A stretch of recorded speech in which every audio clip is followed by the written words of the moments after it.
Hello, I'm Kads, and welcome back to the free-to-play review. So today's topic is going to be the latest iteration of the Deck of Fate, my favorite type of event in the game, he says with a smile. But the Golden Deck of Fate. I'm not sure why gold, but nonetheless, it is the Golden Deck of Fate. And this is going to be a combination of Dungeon Divers as well as a Soul Rush, i.e. summoning souls from Soulstones.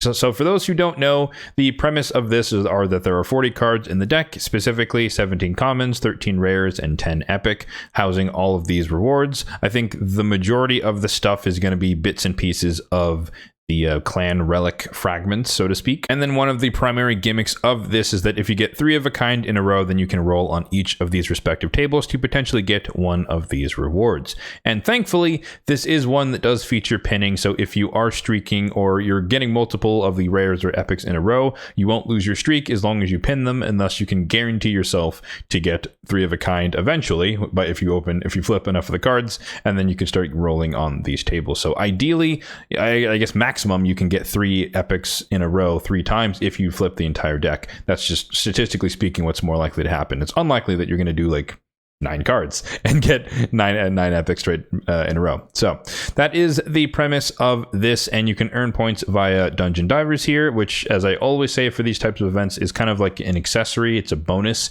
If you're already running some dungeon for some dungeon tournament or something else, then it's just nice to kind of pad however many points you get, but the primary source of points is going to be from the Soulstones here. So 90 for the mortals, 900 for the immortals, and then 4,500 for the Eternals. Now, thankfully, this does overlap with a boosted rates thing going on here. So you do have a double chance for 5 and 6-star perfect souls from the mortals, as well as a 2x chance to get 6-star perfect souls from the immortal Soulstones. Nothing for the Eternal. So it's not the best we've ever seen. And in fact, it's not even, well, the best we've ever seen was like 5 and 6-star across the board, and then 6-star on the Eternals. But even then, in the middle would be a 2x chance on 5 and 6-star perfect souls from the immortals on top of the mortals. So this is kind of like the worst version of the boosted rates, but nonetheless, it is something to kind of incentivize people to pull their Soulstones. Now, I think the main thing to take away from this is that this Deck of Fate is completely optional. Obviously, if you just want to pull your Soulstones, it's not the worst time. It's the 3rd best time, so to speak, to pull them. And you know, you could roll on, you can try your luck at trying to get some of the relics. You could get some amazing legendary mythical epic relic from the clan group from this, or you could end up with a trash relic that you're just going to feed into other relics. But you could also get some of the Titan event points, but of course that depends on whether or not you're even going for the Titan event and whatnot. In my case, I am going for the Titan event. You can see here my progress thus far. I guess basically halfway, 800 points. I have yet to skip anything. And a spoiler alert, I do plan to actually do this Deck of Fate. We'll come back to why that is a bit later.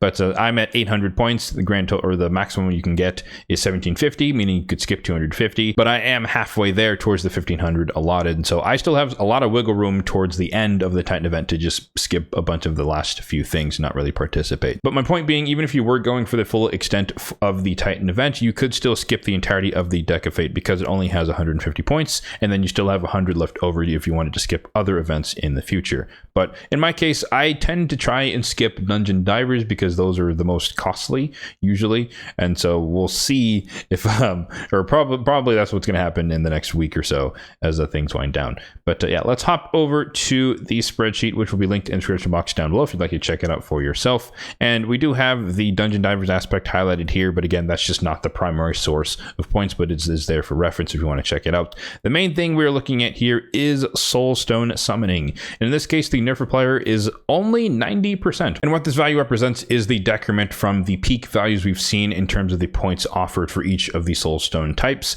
from a Deck of Fate. So ideally, or maximum, it's 100 for mortals, 1,000 for immortals, and then 5,000 for eternals. So we're only at 90% of that peak value, which is not that bad. For reference, the worst we have ever seen was a nerf applier of 60%, and that was the Deck of Fate for Freya sometime last year, where you're basically getting half credit, more or less, for your Soulstones, which was very, very brutal and very, very painful. And people, myself included, were not happy about that. But 90%, it sucks. It's a little bit worse than before, but it is not the end of the world. So the main thing to take away here is that if you wanted to flip the entirety of the deck with each of the respective types, solely with each of the respective types, it'd be 445 on the mortals, 45 on the immortals, and 9 on the eternals. So that is what you would need to have if you wanted to guarantee yourself all the rewards by flipping the entire deck. Of course, you can pull some subset of that and just get where you get. Maybe you get 30 Titan event points, maybe you get 50, maybe you get 100, maybe you get lucky and you get 150 before you flip all the cards. It could happen. And so it just kind of depends what you want to do with around your account and what makes sense for you to do. So now let's address the reason for me going for this deck of fate, and it's pretty simple. It is a purely mathematical interpretation of I have way too many Soulstones. I've been kind of waiting and waiting and waiting for like the perfect air quotes event to pull, where it's like it's overlapping a 2x on top of a soul chase or on top of a really good hero's path with something juicy offered, and it just hasn't happened for I don't know, the past 6, 7, 8 months, and I've just been sitting on my Soulstones. They've been doing nothing. I haven't pulled in a while, and I just feel like I'm kind of holding myself back at this point, waiting for an event that might never actually happen. So of course I assume that, you know, as soon as I do this, then we're going to get a really good event afterward, but I digress. So my plan here is to max out the deck of fate. That is going to come in a separate video from this one, but obviously I have, you know, 32 immortals here plus 14 that I could exchange if I needed to from coins, so, you know, 40, 50 something there, and then nearly 600 on the mortals. So my logic being that I can use a good chunk of these and still have enough in the bank if there is some other event in the near term. However, I do expect that we're not going to see another 2x on souls for at least another month or so, so the odds are decent that I'll have some accrued, some more soul stones accrued by then anyways. So my plan on paper or mathematically is to pull 21 on the immortals, which is mainly just because I want to guarantee that I get 1,000 or 900 of these coins, but effectively 20 immortals, and then the remainder would just be immortals, so that's 240, and that would give me enough to flip all the cards in the deck. And yeah, I might as well. That's kind of my logic. It's not that I necessarily want to flip the entire deck, but I do want to guarantee that I'm going to get all the 150 of the points if I'm going to do this,